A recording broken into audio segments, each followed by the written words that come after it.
Hope you guys are doing great today. Let's go ahead and kick it off with our catchphrase. Again, since you're still learning the catchphrase, unless you're one of my students, I'm actually going to say it twice. First time so you can hear it, second time so you can say it. So here we go. I make messes. Your turn. I make messes. I make mistakes. True story. I make mistakes, but deep inside, I got what it takes. I got what it takes. I am an artist. I am an artist. Awesome. Today, we're going to be creating not monsters. We're making robots, silly bee, and we're going to make robots that aren't flat like yesterday's robots. We're going to make them have the illusion of coming out of the paper because creating is magical.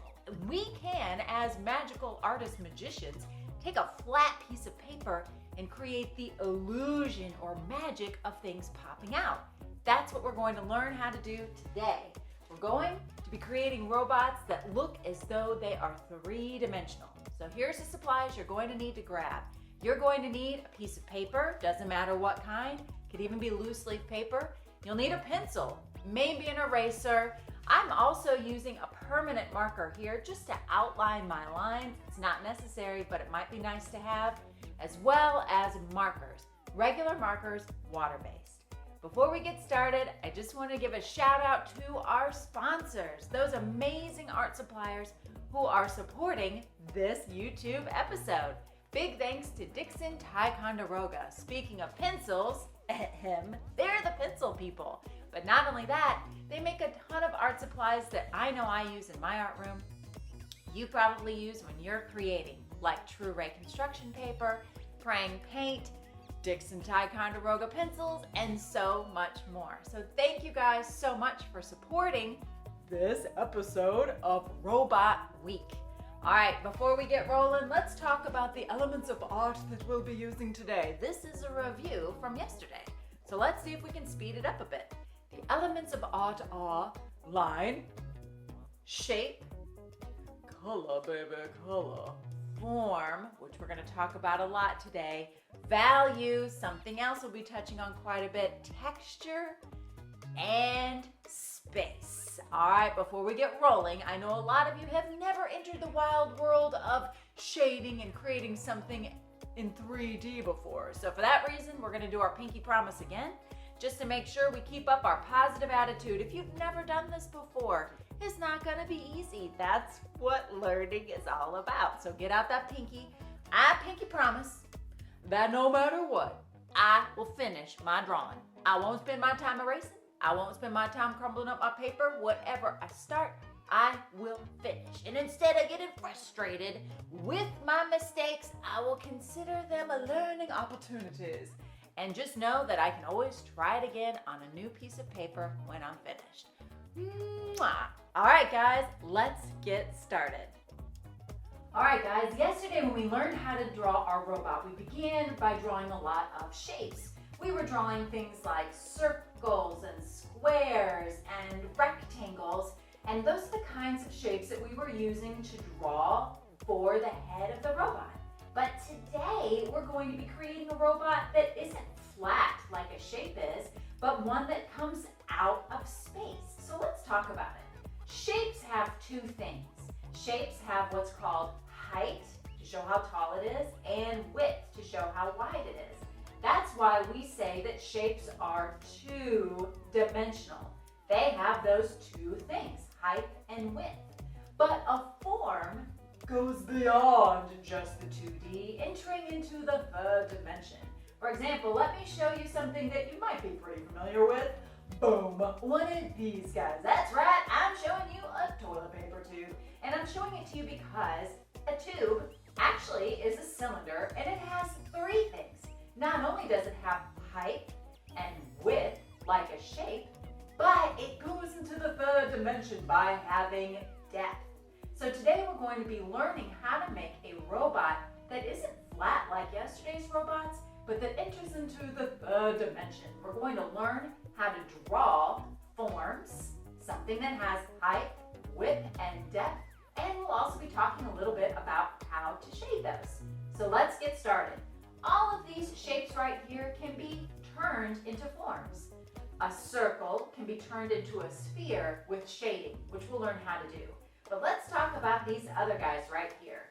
Let's say for your robot's head, you want to draw the three-dimensional form of a cylinder. So here's what you'll do. You might want to practice on a scrap piece of paper or on a dry erase board like me. So a cylinder has two things. Well, actually, it has three things. First, we're going to start with how tall your cylinder will be. Now let's talk about how wide it can be. There's those two things that a shape has. Now, if I were simply going to draw two lines that went across, that would be a rectangle, and that would be a shape that's 2D. To make it have the illusion that it's popping out of space, we have to draw not a straight line, but a curved line. The reason we draw a curved line is to show that the cylinder is coming out into space and then going back in. Therefore, it becomes a form. Something to help you remember is this. A shape is flat. A form is fat. It pops out of space. Isn't that cool that you can take a flat surface, like a piece of paper, and create the illusion or magic that something is popping out? Let's try it with some more shapes, turning them into forms. For example, you could take a triangle, which is a two-dimensional shape. To take it into the third dimension, just start at the top, bring a line down, but not quite all the way, and then have a line that travels back to meet it. What? Now my triangle went from flat to fat, making it from a shape to a form. All right, let's try another one. This one can be done a couple of different ways. This is the way that I do it. If you know of a different way to draw a cube or rectangular prism, I say go for it. So you start with a square or a rectangle. Then I like to start here. Diagonal, diagonal, diagonal. Notice all three of those lines are doing the same thing. They are parallel. Speaking of parallel, do you see this line here? Let's copy it there. Do you see this line here? Let's copy it there. What? Look at all of those really amazing forms. Let's see which ones we can draw on our paper. When you draw your robot today, you could draw with a pencil, you could draw with a marker, you could draw with a permanent marker. The choice is yours. I'm using a water-based marker. By praying, it's up to you. All right, so the first thing I need to think about is, what do I want for the head? What form do I want to use? I'm really digging this cylinder. So first, I need to decide on the height. Next up comes the width. I'm making it wide enough where I can actually fit a face in there. Now remember, if I draw straight lines across, that'll immediately make it a rectangle. But to make it a cylinder, I have to go down to show it's coming out of space and then going back into space. Same thing here, down, back up. And then I'll do the same thing, but going in the opposite direction at the top. Look at that. It looks like a marshmallow. I have a three-dimensional form on my paper. My paper's flat, and yet I've created the illusion that something is popping out. Okay, I'm gonna now think about what I want for the body, and I'm really digging this cube or rectangular prism shape. So I'm going to skip the neck for now. I'm just going to draw, I think, a rectangle. I'm going to draw a line there. Maybe I'll draw another one here. I've just decided on my height and my width. Now I am going to use a straight line here and here, which means it's a flat shape. But wait, there's more. I'm going to draw my diagonal line, diagonal line, diagonal line, and remember, when you draw this line, it needs to be parallel to this one here. And I think what I'm going to do is go ahead and draw it all the way across. Sweet! Now I have two forms on my paper. I think I need to connect them though, so I'm going to draw a line there and there and connect with a curve. I'm continuing with my forms. I have this little pesky line here. No worries, I'll just hide it by adding some more lines there. There we go. Okay, now it looks like I have the head and body of my robot. Now you know I love to use cylinders for the arms, so I'm going to do something like I did yesterday, but instead of using a straight line to close it, to show that it's a cylinder, I'll use a curved line and a curved line. Now, if you're drawing a robot like me and I'm going too fast, you can always press the pause button. If you're drawing a robot that's different than mine, super duper. I hope that everybody is having an awesome time drawing their robot. Going easy on yourself because I know drawing these forms can be a little bit tricky. Okay, I'm going to do another arm right here and there. And again, I'm not closing this with a straight line. I'm using a curved line here and an oval down here. And that will help create the illusion that it's 3D. Again, I got a pesky little line right there. That's okay. I can kind of disguise it. And again, I'm using these curved lines to help show that this is not flat, but that it is a form. Okay, I'm just going to add a couple of legs now. I think I'll be using some straight lines. Maybe I'll connect. That looks like a flat shape. Let's see what I can do about that. I'll draw another one here. Connect with a diagonal. Now I have a rectangular prism. He doesn't have any joints in his leg. He's going to be walking pretty stiffly, but that's okay. All right, I think I'll do the same thing here. Two parallel lines. Connect. Shorter line. Back into space. And for his feet, I think I'm going to use some circles for now, but when we talk about shading, I'll show you how to turn those into spheres. Okay, I'm going to add my details now while you work on yours. When I'm working on the details of my robot, I'm going to go back to strictly using just shapes. You could use forms if you wanted to. For me, I'm going to stick with things like circles, rectangles, and different kinds of lines, making for a good variety for my robot. Think again about what kind of personality you want your robot to have. You can really show your robot's personality by the details in the face. Then you can think about what other kind of shapes you can use when you start to add designs to the torso of the body. Will it have a heart, a keyboard, a heart monitor? I don't know, dials, switches, on and off, a place for you to put in your homework, a place for it to spit the homework out? It's up to you.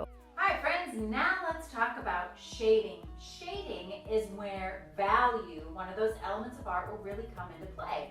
For that, you're going to need your pencil. And you're going to be creating the illusion, again, that this form is popping out of space. So to do that, let's take a good look at our cylinder again, otherwise known as our toilet paper tube. Notice that it's a little bit shaded on this side and that side, and that it's lighter here. That's because it's coming out of space. More light is coming down and touching the raised surface, and a shadow is cast on the sides. So I'm going to start with my cylinder. Starting on the sides, and I'm just using my pencil like a crayon almost, I'm coloring. I'm going to be pressing pretty hard with my pencil. And I think I'm actually shaking the camera, so sorry. And I'm going to do something called cross-hatching. I'm coloring one way, then I'm coloring the other way, and I'm pressing down nice and hard. Here we go. And since it was like that on one side and the other, I'll do it on the other side too. Pressing really hard to make it a nice dark color. Cross-hatching by coloring in one direction and then going in the other direction. So I've got those two sides nice and dark by coloring them in with my pencil. You could use colored pencils if you wanted to. You don't have to use just a regular pencil. Now it already looks like the sides are going back into space. But what I need to do next is now color a little bit lighter. So think of it this way. Your pencil was pressing really hard and now it's pressing a little lighter. As it gets closer and closer toward the middle, it should go lighter and lighter, almost as if it is tickling your robot. Oh, that tickles, please stop tickling me. I am so sorry, robot, and I'm trying to make you look three-dimensional. Oh, that is okay then. All right, so now I'm pressing really lightly. I was dark here. I'm going to do medium, so not as much pressure. Going lighter and doing the same thing here, going a little lighter with my cross hatching. And look at that. Suddenly, I have a robot that has a cylinder popping out. I'll do the same kind of shading here, but this is a flat surface. So I could think about, where is the sunshine coming from? Maybe I'll put a little sun right there so I understand that this side, further from the sun, is darker. And this gets eventually lighter and lighter, and then I'm tickling the paper. Maybe I'll make this a little darker with some cross hatching. Lighter, lighter, tickling the paper. There we go. All right, I'm going to focus on my cylinders now, and then I'll pop back in to talk to you about how to shade your spheres and those rectangular prisms. I'm going to shade the rest of my cylinders. Again, I'm just doing a really dark value on the sides, pressing hard with my pencil, applying a lot of pressure to create a dark value, and then going gradually lighter and lighter toward the center. That will create the illusion that my cylinder is three-dimensional. It's popping out into space. One other way you can do that is not just by coloring with your pencil, or shading is the real word. You could also use the back of your pencil, your eraser, to create the lighter areas. So think about how you can create a different value with your pencil. Okay, now that I have my cylinders shaded, I'm going to go ahead and talk to you about how to shade these spheres. So a sphere is a round surface. So to create that illusion, keeping in mind that my sun is here, I know that my lightest side, I'm going to draw a little circle, the hot spot, as it's called, would be right there. And then the dark side, where the shadow is, would be over here. So I'm going to go ahead and shade this in, pressing really hard. This is the furthest side where it's really, really dark. And I know that I have to get lighter and lighter and lighter as I get towards what's called the hot spot, that place where the light is really reflecting. A cool trick that you can do with your finger to help blend the colors in is just take your finger, rub it over the pencil lines, and that'll help kind of smooth your lines out a little bit. Then you can go back and add more of your value to make it lighter or darker. You can even use your pencil to create the hot spot to make it really, really light. Ooh, look at that foot. Okay. Now, when you're doing something like a cube, you just have to think, where would the light be hitting? If the light is like a shower, then the light would be hitting this side, which means the opposite side would be the darkest. So you might want to go ahead and start with the darkest side, and then get lighter as you come closer to the light. All right, back to shading. So I'm finding the darkest side, applying a lot of pressure to make it nice and dark, to create that dark value. Then as I get closer and closer to the source of light, or the sun in my picture, my color or my value gets lighter and lighter. When something goes from dark to light gradually, it's called a gradation. So I'm trying to create a gradation on my robot.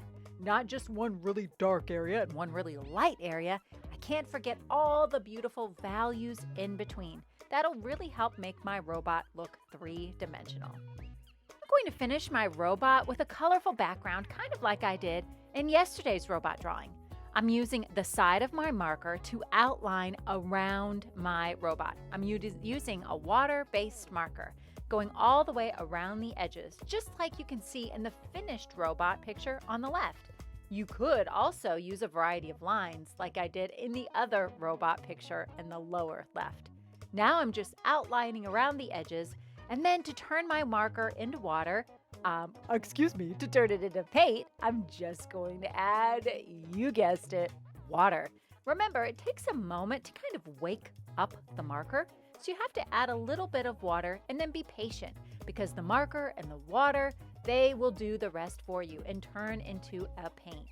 Friends, I hope you had so much fun at making your very own three-dimensional robot using all sorts of forms like cylinders, spheres, cubes, rectangular prisms, and pyramids. And I hope you learned a little bit about how to shade, which will really help make your robot look even more three-dimensional. I cannot wait to see what your robots look like. And remember, have fun.